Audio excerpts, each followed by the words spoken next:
If there's one thing that makes Kingdom Hearts into what it is, that would be Disney. Well, yeah, obviously, Kingdom Hearts is a Disney property, but I mean the content. No matter how many Square Enix edgelords appear in the story, there will always be Donald and Goofy ready to throw hands. And potions. One of the main ways these Disney properties manifest in the world of Kingdom Hearts is with levels based on Disney movies. Yeah, it's mostly just filler content, but it's fun Mickey Mouse flavored content. However, just because a Kingdom Hearts world is good doesn't mean the movie itself is good. No matter how much I like Wonderland or the Toy Box, that tells me nothing about the actual movie. Sometimes a world doesn't even portray a movie plot at all, and sometimes the world will just straight up adapt a movie into a video game format. My mission for today, and the next few weeks, will be to actually sit down and watch all of the movies represented by Kingdom Hearts worlds to find out if they're actually good or not. Before we proceed, I'm going to follow a few rules. We'll get into most of them later, but the first rule is that I will only be watching movies with worlds based on them. Simply having a character represented isn't enough. Sorry Dalmatian fans, but Square didn't like you enough to give you a world. Also, I'm going to be following a world order based on the game release schedule and approximate world order in each game. I'm also going to be recording whether or not I've seen each movie previously, so y'all can judge my childhood in the comments. Another rule that's going to come up constantly that I'm going to be following is that if there are multiple worlds or multiple instances of the same world based on the same movie, then I'm just going to watch the one movie one time. This is going to come up starting immediately, actually. So let's get this exercise started back in the 1950s.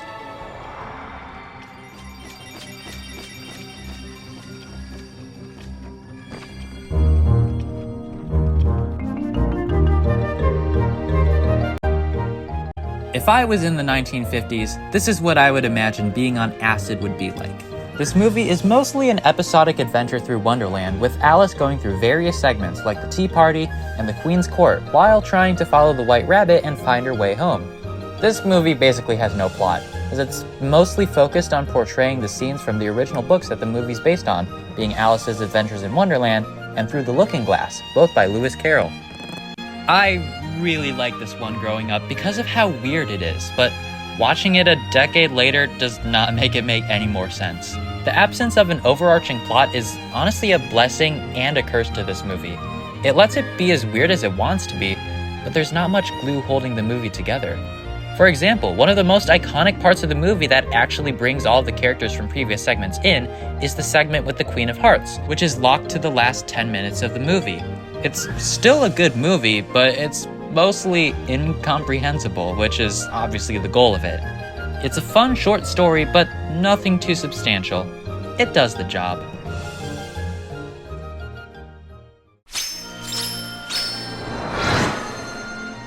Before we get into the movie itself, I just wanted to let you know that this is the perfect movie to apply the second rule of the video to.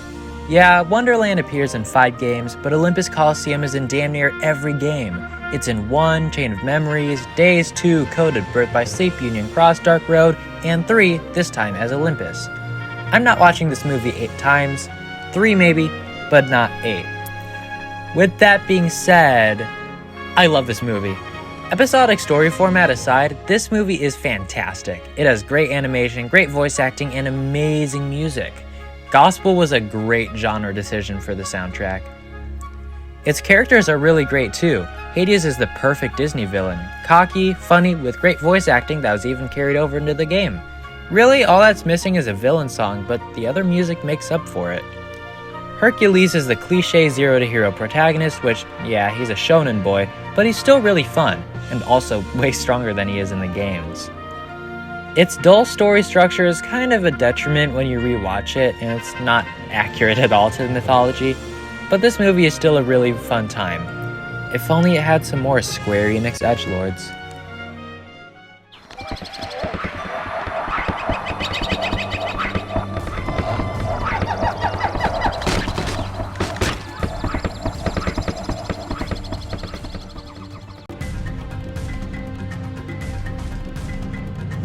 Yeah, go yell at me for not seeing Tarzan before now, but I think you'll like it when I say that I love this movie.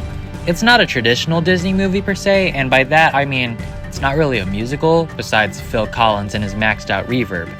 Regardless of the lack of vocal music, this movie is great. Its characters, besides Turk and Tantor, are really likable, including Clayton, who we all like to hate. The characters are really good, but this movie absolutely excels in the animation department. Everything is so fluid, and the fight scene choreography is absolutely stellar, especially the scene between Tarzan and Sabor. That was a solid few minutes of fast-paced action, and it was amazing. You also gotta mention Clayton's death scene. My god. The biggest problem I have with this movie is its pacing. The final climax of the movie seems like it comes out of nowhere, which, okay, Clayton makes it obvious that he's the villain, so it's not really an out-of-nowhere twist, but it just seems like all of the betrayal from the ship's crew comes really fast. I really liked all the slice of life stuff, and I wouldn't mind more of that, but maybe some more scenes of a plotting Clayton in the big human interaction montage would do good.